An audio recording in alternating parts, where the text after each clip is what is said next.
नमस्कार। आप सबका फिर से स्वागत है हमारे वीडियो के अंदर। और आज का जो टॉपिक है उसका नाम है ट्रॉमेटिक रेटिकुलाइटिस।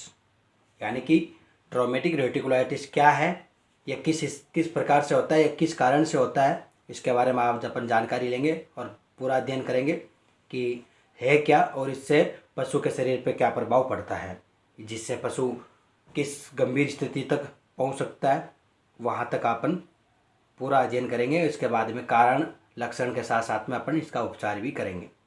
तो आज शुरू करते हैं। ट्रॉमेटिक रेटिकुलाइटिस क्या है? यानी कि यह रोग मुख्यतः गाय भैंस में होने वाला रोग है, जिसमें अपने आहार के साथ पशु किसी तीखे नुकीली चीज़ को आहार के साथ यानी बाह्य पदार्थ को खा जाने पर ये हो जाता है तथा यह अखाद्य पदार्थ रेटिकुलम को पार करते हुए रेटिकुलम में इकट्ठा होकर रेटिकुलम को पार करते हुए थोरेसिक कैविटी के पेरिटोनियम में चुभ जाता है, जिसे हम ट्रॉमेटिक रेटिकुलो पेरिटोनाइटिस कहते हैं, यानी कि TRP कहते हैं। तो इसका मतलब क्या है कि जब किसी पशु चारा चरता है या चारा खाता है, जो बाहर गोमंतु पशु होते हैं, तब वो क्या है किसी अखाद्य पदार्थ को खा जाते हैं, जैसे कि किसी कील, आलपिन, तार या ऐसी कोई चीज़ को खा लेता है, तो वो सब के सब चीज़ें रेटिकुलम में जाके इकट्ठा हो जाती है। और रेटिकुलम में इकट्ठा होने के बाद में क्या होता है, जब रेटिकुलम से फोर्स लगता है, तब रेटिकुलम से जो पार होती है, तब थोरेसिक कैविटी जो वक्ष गुहा होती है, उसकी जो पेरिटोनियम पार्ट होता है, पेरिटोनियम भाग, उसमें जाके अटक जाती है, जिसको हम ट्रॉमेटिक रेटिकुलो पेरिटोनाइटिस कहते हैं। क्योंकि पेरिटोनियम में जब कोई कील या आलपिन जाके चुभी है तो वो उसमें पेरिटोनाइटिस हो जाता है। तो ये था ट्रॉमेटिक रेटिकुलाइटिस के बारे में थोड़ा बहुत जानकारी। अब थोड़ा बाद इसके बारे में और पढ़ते हैं। यह TP नामक रोग स्थानीय रूप से वेगस इंडाइजेशन तथा डायफ्रामेटिक हर्निया नाम से भी जाना जाता है। यानी कि वेगस इंडाइजेशन हो जाता है या डायफ्रामेटिक हर्निया होता है, उस नाम से भी इसको कहा जा सकता है। लेकिन यही नुकीली बाह्य वस्तु आगे खिसक जाती है तो निम्न रोग हो जाती है। यानी कि जब ये नुकीली चीज़ पेरिटोनियम से आगे बढ़ जाती है तो उनकी वजह से कौन कौन सी बीमारी होती है, वो निम्न प्रकार से हैं। जो आगे बढ़ने से जो बीमारी होती है वो इसमें सबसे पहला है पेरिकार्डाइटिस, दूसरा है रेप्चर ऑफ कोरोनरी आर्टरी और वेंट्रिकुलस वाल्व्स, जो है ये बीमारियां आगे बढ़ जाती है। और अगला है जो प्लूरेसी, यानी कि जो डायफ्राम के नीचे जो प्लूरा होती है, उसके अंदर अगर ये पिन है या जो भी फॉरेन बॉडी है वो आगे बढ़ जाएगी तो उसमें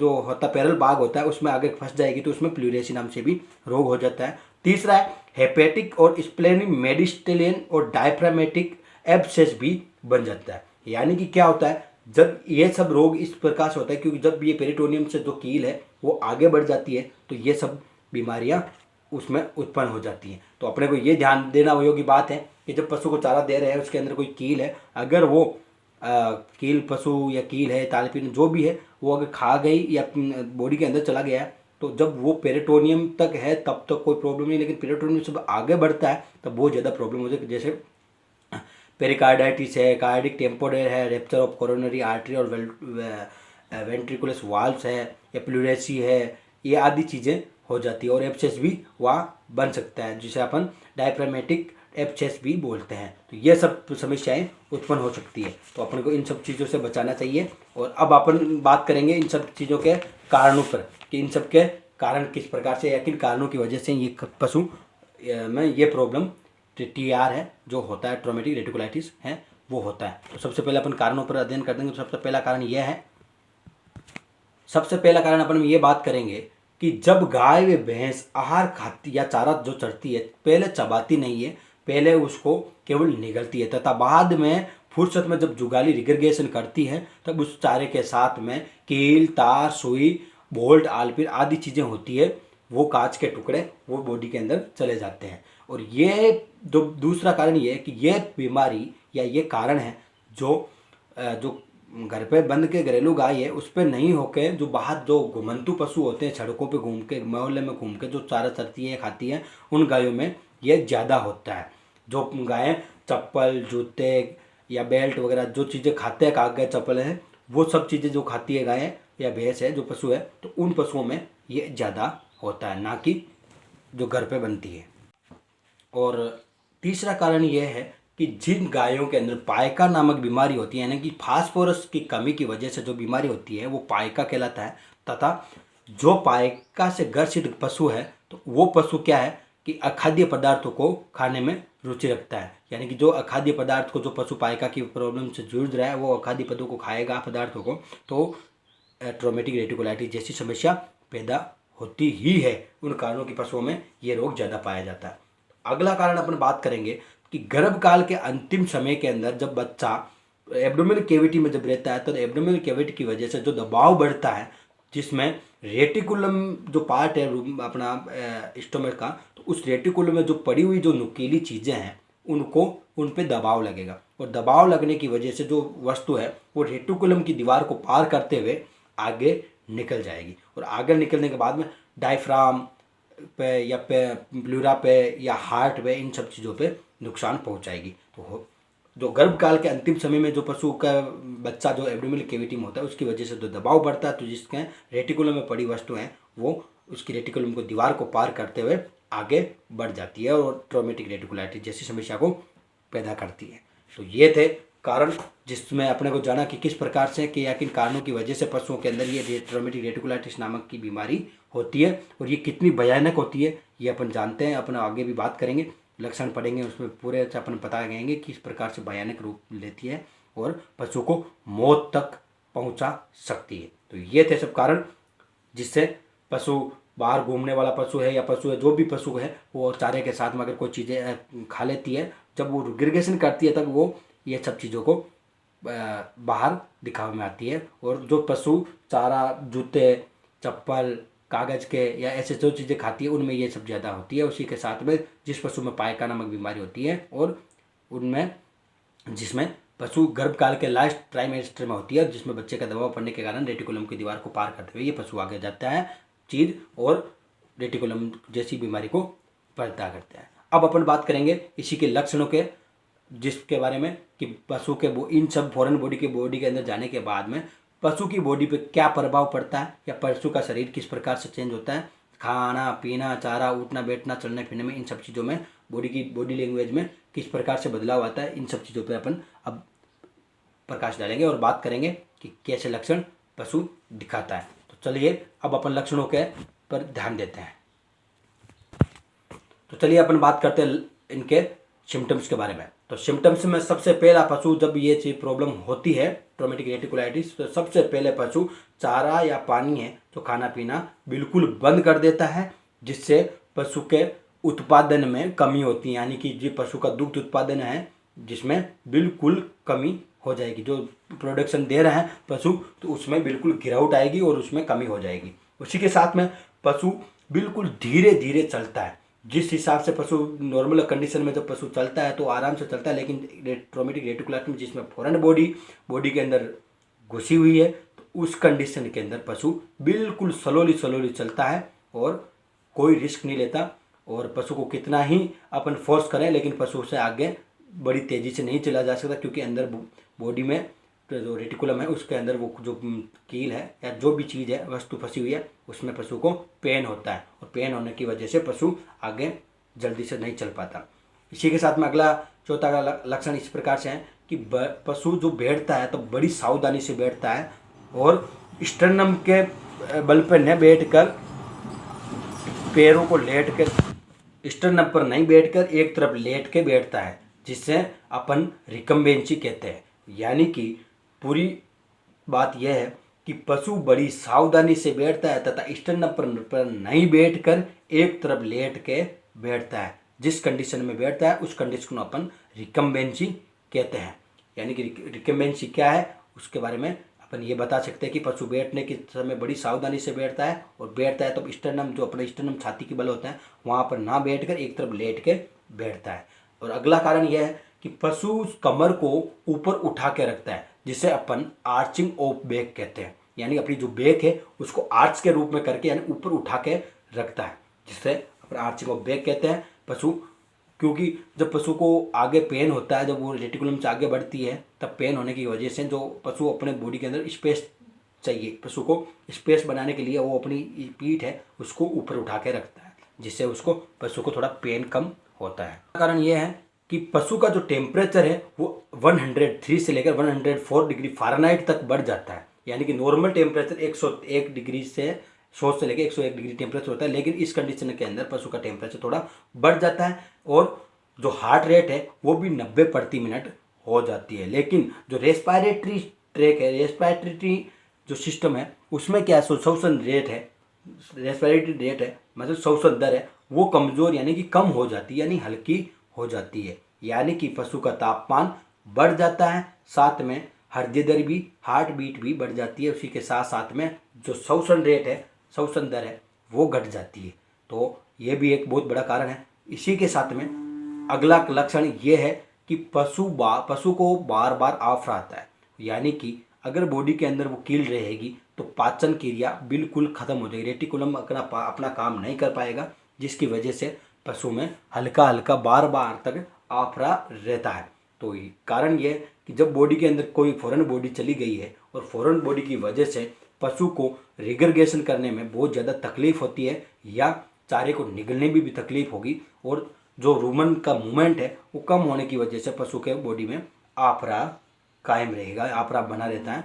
कभी 5 मिनट तक या कभी 10 मिनट में, उसके बाद में वापस ख़त्म हो जाता है, लेकिन उसके बाद में वापस से आफरा आ जाता है। और पशु जो रिगरगेशन करता है वो बिल्कुल कम कर देते हैं, यानी कि जो गाली करता है वो नहीं कर पाता, क्योंकि जब रिगरगेशन करता है तो जो बॉडी के अंदर अपने पहले पशु ने चारा खाया है उसको वापस कैनाल के माध्यम से मुंह में लाना पड़ता है, जो पॉसिबल नहीं है इस कंडीशन के अंदर, क्योंकि रेटिकुलम में जो पशु या रेटिकुलम की जो पेरिटोनियम की पार्ट है उसमें जो कील फंसी हुई है, जो भी चीज़ फंसी हुई है, वो रिगरगेशन के साथ जैसे भी वो चारा ऊपर बढ़ेगा वो पेरिटोनियम की दीवार को छीनते हुए आगे बढ़ने की कोशिश करता है, जिससे पशु को बहुत ज़्यादा पेन होता है, तो वो जुगाली करना भी बंद कर देता है। तो ये थे दोस्तों लक्षण कि किस प्रकार से लक्षण दिखाता है। तो अपन ने सब चीज़ों पर लक्षण पर नज़र डाला तो बहुत भयानक लक्षण है, जिसमें पशु की मृत्यु तक पशु को पहुंचा सकता है। तो ये सब कारण के बाद में अपन लक्षणों पर नज़र डाली कि मतलब लक्षण किस प्रकार से पशु खाना पीना बिल्कुल बंद कर देगा, जिसकी वजह से मिल्क प्रोडक्शन है या पशु का जो प्रोडक्शन है वो बिल्कुल कम हो जाएगा, और पशु चलना भी बहुत धीरे धीरे कर देता है, और आगे के जो पैर है उनको चौड़ा करके, हाँ सॉरी ये एक बात करता ना भूल गया, इस कंडीशन के अंदर सबसे बेटर अपने को लक्षण ये दिखने को मिलते हैं जब पशु चलता है, तब उससे के जो आगे के पैर है उनको चौड़ा या अलग अलग फैला के चलता है। क्यों? क्योंकि जो रेटिकुलम से जो आगे की स्टेनम की तरफ भाग होता है उसमें वो घर्षण होती है, तब दर्द होता है, इसकी वजह से पशु आगे के पैरों को आगे से चौड़ा करके चलता है। तो ये सबसे बड़ा लक्षण है अपने को देखने में, जिससे अपने को पता चलता है कि इस पशु को कोई फॉरेन बॉडी अंदर चली गई है, जिसमें ट्रोमेटिक रेटिकुलाइटिस नामक जैसी बीमारी हो गई है। तो ये थे लक्षण, जिसमें आगे देखते हैं कि पशु बैठता भी धीरे, तो बैठता भी एक तरफ स्टोनम के माध्यम पर नहीं बैठ के एक तरफ लेट के बैठता है, उसके साथ में कमर को भी उठा के रखता है, जैसे 800 बैक कहते हैं, और टेम्परेचर भी बढ़ जाता है, हार्ट रेट भी बढ़ जाती है, लेकिन श्वसन दर है वो बिल्कुल कम हो जाएगी, और पशु को हल्का हल्का आफरा रहता है, और पशु रिग्रेगेशन जो जुगाली करता है वो भी बिल्कुल बंद कर देगा या कम कर देगा। तो ये सब थे लक्षण ट्रोमेटिक रेटिकुलाइटिस के, जिसको अपने को ये पता चलता है कि पशु को समस्या कहाँ है और कैसे है। तो अब अपन इन्हीं के माध्यम पर लक्षण और कारण को नजर रखते हुए अपन बात करेंगे इनके उपचार के बारे में, किस प्रकार से उपचार किया जाता है। पॉसिबली ये है कि इसका कोई खास स्पेशली उपचार नहीं है, लेकिन इसका उपचार भी अपन नॉर्मली करते हैं। तो बॉडी के अंदर जब स्टार्टिंग में कील जाती है कि जिस वजह से पशु रिएक्शन देता है, तो उसके आधार पर अपन उसका ट्रीटमेंट भी करते हैं। अपन बात करेंगे पशु के उपचार के बारे में। तो उपचार किस प्रकार से करते हैं, तो सबसे पहले उपचार को 2 प्रकार से करते हैं। तो सबसे पहला कारण है कि पशु को बिल्कुल कम चलाएं और खाने पीने को बिल्कुल कम दे, खाना पीना ना के बराबर दे, दलिया दे, हल्का दी, और बिल्कुल ही कम चलाएं। उसी के साथ में पशु के अगर पता चले कि इसमें फॉरेन बॉडी है, तो 7.5 सेंटीमीटर लंबा व 1 से 2.5 सेंटीमीटर चौड़ा बेलनाकार जो चुंबक होता है, उसको मुंह द्वारा पशु के रूमन में प्रवेश करवा देते हैं। रूमन में प्रवेश, उसको चुंबक को लटका देते हैं और उसके अंदर थोड़ा बहुत घुमाते हैं, जिससे क्या है कि रूमन में जो लोहे की चीज़ें होती है वो उस चुंबक में चिपक जाएगी और चुंबक के चिपकने के साथ साथ में चुंबक के बाहर भी आ जाएगी। तो ये एक कोई बड़ा स्पेशलिस्ट उपचार नहीं है, लेकिन अपने एक माध्यम है कि इस माध्यम से अपन पशु के जो बॉडी के अंदर जो पार्ट में कोई फॉरेन बॉडी है उसको अपन बाहर ला सकते हैं। उसी के साथ में कोर्टिकोजोल नामक जो औषधियाँ होती है उनको अपन ओरली मुंह द्वारा पशु को देते हैं। इसके साथ में कुछ ट्रीटमेंट है जो स्पेशली अपन किसी पशुपालक के पास जाते हैं तो पशु चिकित्सक सबसे पहला यही उपचार करते हैं कि पशु को पेन ना हो, पेन कम करें और पशु को राहत तक जो सेडेशन जो इंजेक्शन है वही पशु को दें। तो सबसे पहला इंजेक्शन अपन बात करेंगे इंजेक्शन के बारे में, मेलोक्सिकैम यानी कि पेन किलर है। तो मेलोक्सिकैम जो 15 से 20 ml इंट्रामस्कुलर पशु को लगाना है। तो इंजेक्शन मेलोक्सिकैम है उसको मास के अंदर 15 से 20 ml लगाना है। उसी के साथ में एक एंटीबायोटिक्स लगाना है जो पर्टिकुलर रखना है, वो है सेफ्ट्रेजोन टाजोबेक्टम। जो एंटीबायोटिक है 3 से 3.5 या 4 ग्राम का जो एंटीबायोटिक आता है वो पशु को इंट्रामस्कुलर या आईवी पशु को लगाना है। तो ये एक एंटीबायोटिक, एक पेन किलर, इसी के साथ में एक एंटी एलर्जिक जो CPM नाम से जो इंजेक्शन आता है क्लोरामिन मेलेट, उसको अपन 10 से 15 ml इंट्रामस्कुलर पशु के लगाना है, जिससे पशु को हल्का सा सेडेशन दे। उसके लिए अपने को सेडेशन देने के लिए सबसे पहला इंजेक्शन अपने को सबसे बेस्ट इंजेक्शन है वो है डेक्सामेथासोन।